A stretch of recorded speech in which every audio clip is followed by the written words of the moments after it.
এখানে প্রশ্নটিতে বলেছে 63°35'15" পরিমাপের কোণটির পূরক কোণের মান নির্ণয় করো। তাহলে পূরক কোণ মানে কি? দুটি কোণের সমষ্টি হচ্ছে আমাদের 90° হবে।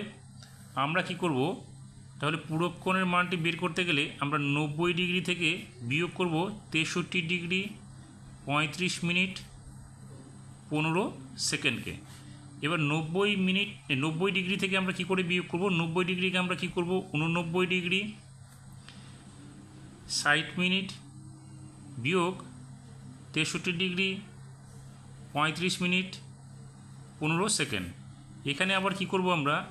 89°, এখানে 59 থেকে 60 থেকে আমরা কি করব? 1° সরিয়ে দেব।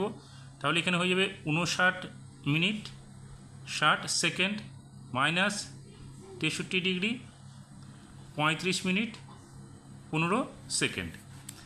এখন দেখো 60 থেকে 15 বাদ দিলে কত হবে?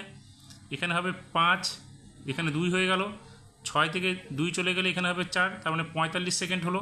এবার 59 থেকে আমরা 35 বাদ দেবো, তাহলে 9 থেকে 5 গেলে কত হবে? 4, আর 5 থেকে 3 গেলে এখানে হলো 2, তার মানে হচ্ছে 24 মিনিট।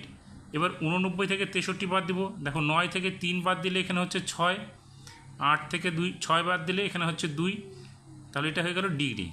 তার মানে 26°24'45" তাহলে উত্তরটা কী হলো? 63°35'15" কোণ পরিমাপের কোণটির পূরক কোণের মান হচ্ছে 26°24'45"